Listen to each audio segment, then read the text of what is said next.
You want to support Roland Martin Unfiltered? Be sure to join our Bring the Funk fan club. Every dollar that you give to us supports our daily digital show. There's only one daily digital show out here that keeps it black and keep it real as Roland Martin Unfiltered. Support the Roland Martin Unfiltered daily digital show by going to RolandMartinUnfiltered.com. You can make this possible. Folks, today, of course, all the attention was focused on Minneapolis, a university there where they had the memorial service for George Floyd. It is the first of three. One took place today. There will be another one in North Carolina on Saturday, and then the final resting place will be at the Fountain of Praise Church in Houston, Texas. Here is what took place today. Praise God. Praise God. In the midst of our pain. Praise God. We're going to still praise you. It was not the coronavirus pandemic that killed George Floyd. I want to make it clear on the record. Will Packard, it was that other pandemic that we're far too familiar with in America, that pandemic of racism and discrimination that killed George Floyd. We learned one thing: the Floyd boys like to eat. And also, they had a conversation with Tyler Perry, and it was pretty profound because they said, we are the big extended black family that you portray, Will Packard and others, on your movie screens, because we all need one another. And you can tell this family always needed George. And so it's awfully difficult for them. The plea for justice is simply this. Dr. Martin Luther King said, "He who passively accepts evil is as much involved in it as he who helps to perpetrate it. He who accepts evil without protesting against it is really like cooperating with it." You know, T.I., on that video, what we saw was torture. Reverend Jackson, what we saw in that video was inhumane. Martin III, what we saw in that video was evil. Henry, am I killed? And so America, we proclaim, as we memorialize George Floyd, do not cooperate with evil. Protest against evil. Join the young people in the streets protesting against the evil, the inhumane, the torture that they witnessed on that video. We cannot cooperate with evil. We cannot cooperate with injustice. We cannot cooperate with torture. Because George Floyd deserved better than that. We all deserve better than that. His family deserve better than that. His children deserve better than that.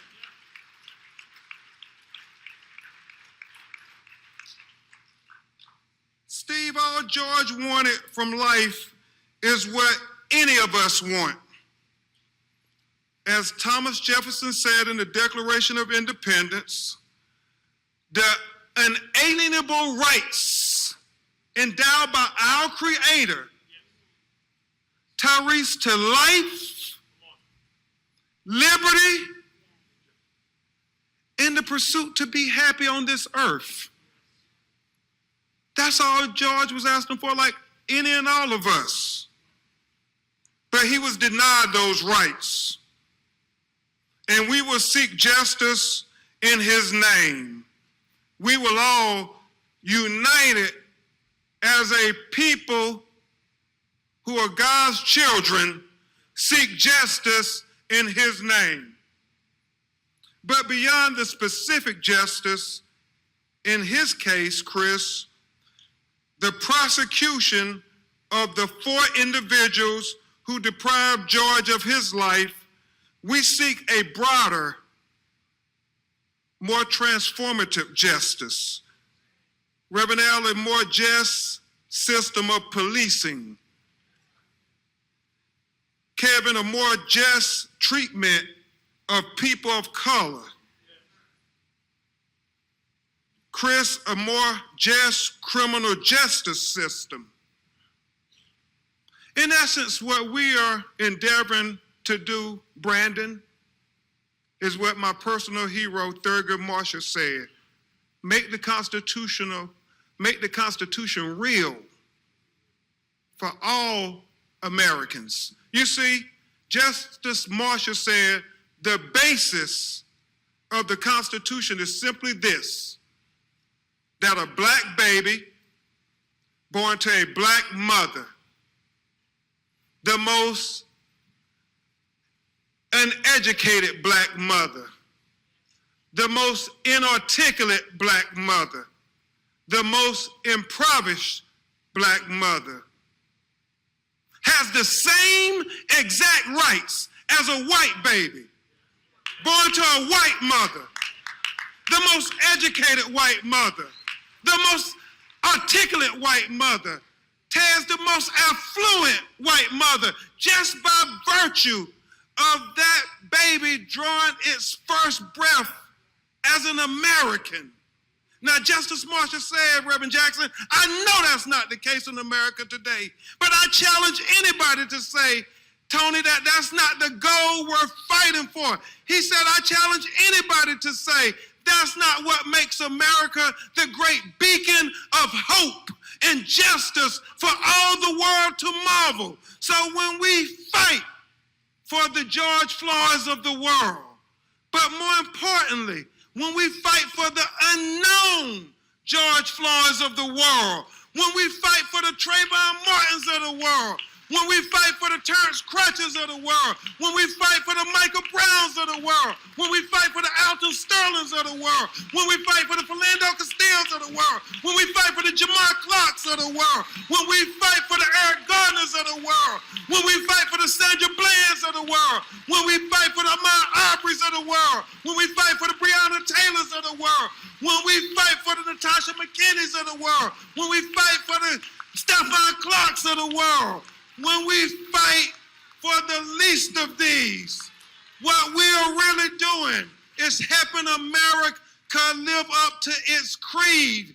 What we're really doing is helping America be the great beacon of hope and justice for all the world to marvel.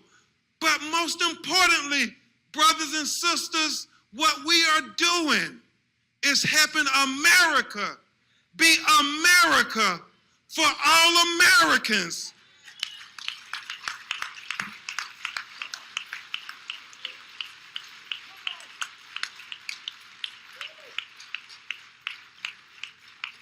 What we want, T.I., is not 2 justice systems in America, one for black America and one for white America.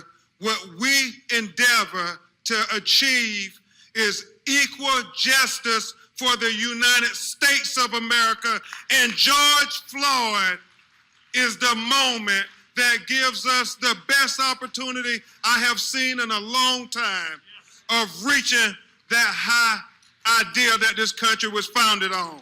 Thank you so much. This is the plea for justice. On behalf of the family, the children, we will get justice. We are committed to it. I want us to not sit here and act like we had a funeral on the schedule.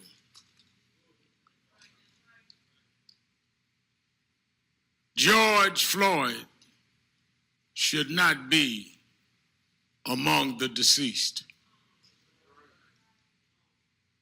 He did not die of common health conditions. He died of a common American criminal justice malfunction. George Floyd's story has been the story of black folks, because ever since 401 years ago, the reason we could never be who we wanted and dreamed of being is you kept your knee on our neck.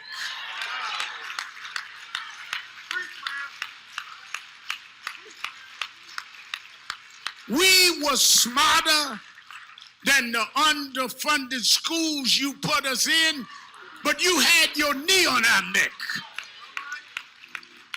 We could run corporations and not hustle in the street, but you had your knee on our neck. We had creative skills. We could do whatever anybody else could do, but we couldn't get your knee off our neck. What happened to Floyd happens every day in this country, in education, in health services, and in every area of American life. It's time for us to stand up in George's name and say, get your knee off our necks.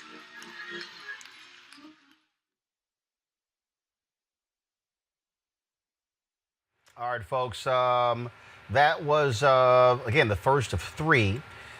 The most important thing I think we heard today is what Ben Crump said, Erica, and that is, this is not about another death, another settlement for the family, another moment where we are, sad for them, and the city writes a check, and then maybe whatever happens to the cop, move on. No. I keep arguing why this is different. It's because there has to be systematic change that now happens. I said this on ABC News last night, on city, county, state, and the national level to deal with police reform, period. Absolutely, Roland. And now people are looking more intently at who their mayors are, because mayors have oversight over the police department. For those who who thought that this was going to be a moment where it was kind of the same thing that they were accustomed to seeing, that this would be something that would just kind of die down after a couple of days, hell no. People are looking at budgets. People are looking at those folks that are in leadership, because the bottom line is that folks that are elected to office at every level, those levels you called out, the local and the state level especially, and then moving on to the federal level, but especially intimately involved in our daily lives, those people have a responsibility to the people that elected them into office. And so when those lines are finally now, I believe, largely being connected, people are looking at their mayors and have questions for their mayors. People are looking at their city and county commissioners, and they have questions for those folks, and rightfully so. So this is, again, not just a 1 or 2 or 3 day event. This is a moment.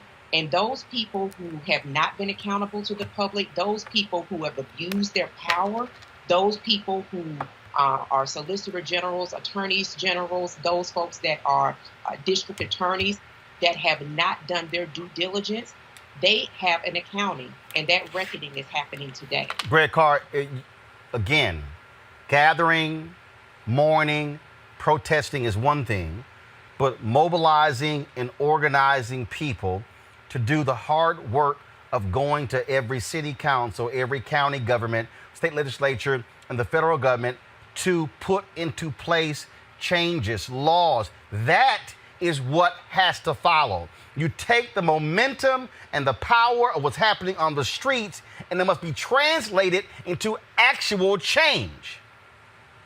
I'm going to be very delicate about this, Roland, because today's ritual was powerful, it was moving, and I'm sure the ones in North Carolina and Houston will be as well. So this isn't about that, what I'm about to say next. I'll caution my students for 20 years not to lump Al Sharpton and Jesse Jackson together. because they're both charismatic, they're both incredible speakers, and they both have a commitment to our people. Jesse Jackson emerged out of a leadership structure where there was a tension between SCLC and the kind of minister-driven leadership and that of the Student Nonviolent Coordinating Committee, the kind of consensus-driven collective movement. Jackson kind of straddled the fence a bit, but when we see the Rainbow Coalition fueled by the political logic of Ron Walters and others, the idea of black politics was to marshal from the ground up local leadership to do exactly what Erica just said. And the Jackson campaigns of 84 and 88 brought many of those local organizers into a structure that allowed them to move into elected officials positions and allowed them to bring people in. People say, does Jesse want to run for president? Why? Does he want to be president? Yeah, I want to be president, but if you come vote for me, you're going to vote down ballot. And it was that phenomenon that really built that black political power. Now I'll contrast that with Al Sharpton a little bit. Al Sharpton is no less committed to black people, but Al Sharpton's model is different. And what we saw today with Sharpton, Ben Crump, and others, let me start with Crump. Crump exhibits a rather underdeveloped understanding of the American state. Those young people in the streets, that multiracial coalition that's out there moving now, have no connection to the kind of Ben Crump narrative, America as the beacon of the world.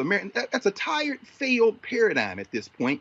And Ben Crump, as adroit as he is at representing the families of victims of police murder, reinscribing the idea by contrasting the black illiterate with the white well-educated. It's a failed paradigm. And so when Al Sharpton gets up and calls for a march on Washington in August, when there's a poor people's campaign already that had to go online for June 20th, and all these young people in the street, again, not connected, we're looking at a moment when we might not knit together that momentum. Finally, this. We're in the middle of a pandemic, brother. As moving as that ritual was, I was horrified to see sitting shoulder to shoulder, many with no masks, the choir with no masks, many people sitting out there with no masks, the celebrities like Kevin Hart with no mask. We can't breathe. And it isn't always because of a cop's knee on your neck. It's a pandemic. We've got to get out of the business of using these rituals to launch these individual-centered aspirational moments, because these young people are in the street and they ain't gonna listen to any of us who are going to try to channel this back into the failed paradigm of race leadership as opposed to collective leadership. Reese. Yeah, that's Dr. Carr, always. I'm sorry I had you come behind Dr. Carr on that one, Reese. No, man, I'm just tired of it. I'm tired of it, so brother. Unfair. But I can't follow that. But what I will say is, I agree with in terms of I don't want to use the word race leader. No shade to you, Dr. Carr. Respect everything you have to say, but we don't have necessarily that charismatic figure to lead us through this next chapter in a way that's uniting. So there is still going to have to be that collective coming together in people's own individual ways or different organizations, different ways. And I think that we are starting to see that emerge with specific actionable things. You do have the defund the police movement, which does have specific actionable things that they're calling for, like, eliminating paid administrative leave for cops who kill people, or, pensions and things of that nature. And then you have the 8 Can't Wait, Campaign Zero movement, which has very specific actionable things as well that, according to their information, shows that 72% of police violence will be decreased if they put these 8 measures in place immediately. And so I don't think that there is anybody with the capacity to harness all these individual collectives into a movement that will have one vision and one set of principles that they're going to try to put in place. But I do think that at least we do see very specific measures being put in place, and we do see a lot of support starting to galvanize behind that. And I just want to caution people to not denigrate the other movements. If you're a defund police, that doesn't mean you have to be anti-8 Can't Wait. If you're 8 Can't Wait, doesn't mean that you have to be anti-defund police. It's not a competition. We need an all hands on deck approach. And so that's kind of where I'm going with it in terms of how do we actually get something out of it. It's not that we don't have a silver bullet, but there are specific things that can be done to reduce the specific issue of police violence and institutionalized racism in the criminal justice system. We still have a long way to go before we deal with the white supremacy in our society and the people self-deputizing themselves as slave patrols and things of that nature, but we can make some progress on the issue of police reform. All right, some of y'all are commenting on social media. Y'all heard audio there where somebody was like, "Get the F out of here," while Reese was talking, and that was an open file looking at pulling up some video, and so that's what you heard. So y'all calm down. It wasn't directed at Reese. It was an open file. I'm trying to pull some video up on the iPad. But I wouldn't take it personal. Everybody's entitled to their opinion. First of all, we know you and the F word have a very close relationship. So you ain't got no problem with that word at all. So let me, but before I go to Congressman Al Green real quick, this is what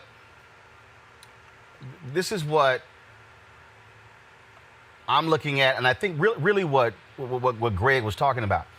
And that is, this is not, first of all, there are multiple ways. And the piece that people misunderstand is that you get the big six civil rights leaders during the 1950s and 60s. But the reality is you had numerous people who were on the local ground.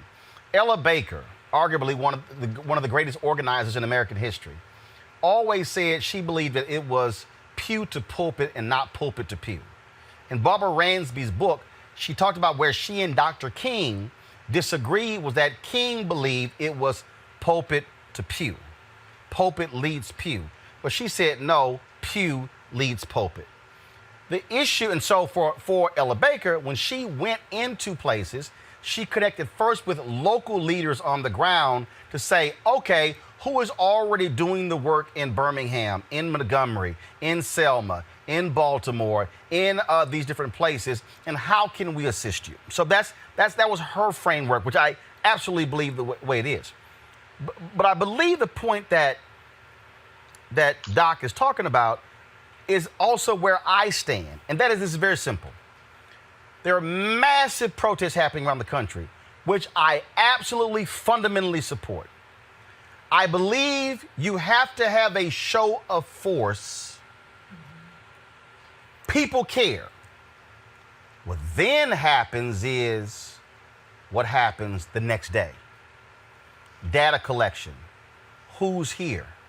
Names, phone numbers, emails.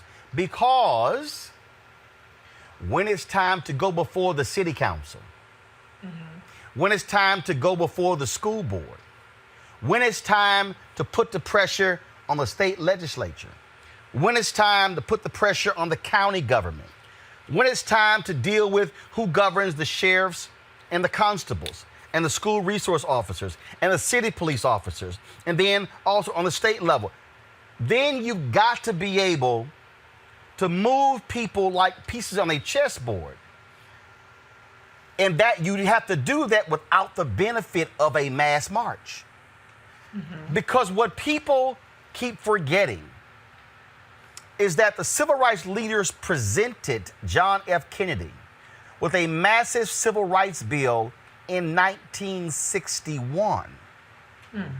He gets assassinated November 22nd, 1963. President Lyndon Baines Johnson agrees with the entire civil rights bill, but he then says, I can't pass it all at one time.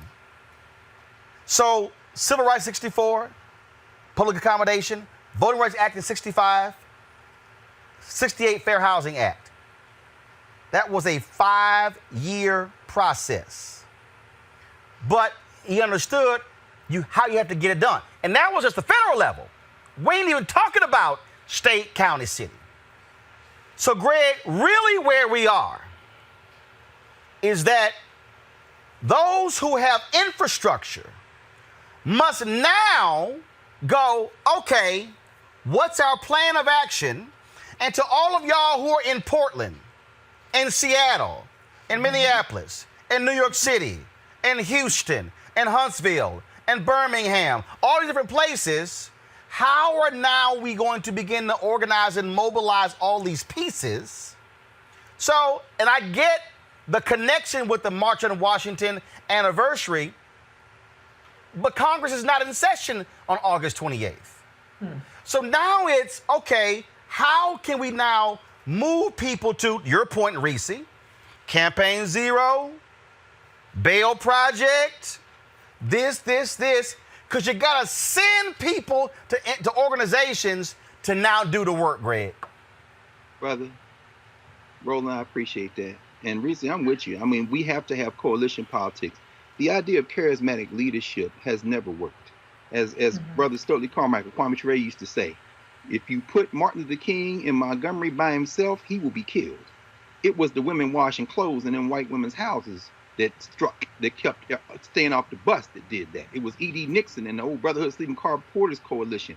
It was, of course, the Selma voter, the Dallas County Voter Rights League. We started talking about the formation there. So, again, Al Sharpton is an important figure. And I'm certainly not here to beat up Al Sharpton because I'm old enough to remember. And I watched those kids out there in the street today named Eleanor Bumpers, named Michael Stewart, named those victims of New York Police Department when Al Sharpton himself was on the outside looking in. But when you get absorbed into a structure that requires you to come in but tries to keep everybody else that you represent out, you end up in a position where you become a representative type. There is no need for a March on Washington in August that does not incorporate, to the point that you're raising, all the momentum of what's going on right now. And what we've witnessed over these years is that everybody wants to have their own kind of clientele, constituent assembly to create their organization. This is why the Student Nonviolent Coordinating Committee was created. I'm so glad, Roland, you mentioned Ella Jo Baker and talked about her and Barbara Ransby's book, because remember that SCLC, NAACP, and others wanted those young people to join their youth divisions. And it was Ella Jo Baker that said, no, this must be driven by your initiative, and I will not lead you. That's why they called her Fundi. She actually busted Bob Moses, any of them, they'll tell you, we loved Ella Baker because Ella Baker said this movement must be driven by you in coalition with everyone else, and I'm not going to lead you either. Well, in fact, coalition is the only way we make progress. As Ransby report, there was a meeting at the President's House of Shaw University with Wyatt T. Walker and Dr. King to actually do that because the SCLC gave $500 to put the conference on. And she busted into the meeting uninvited and said, no, y'all ain't doing what y'all planning. Y'all need to read that book. All right, folks, back to our Roland Martin Unfiltered video in just one moment.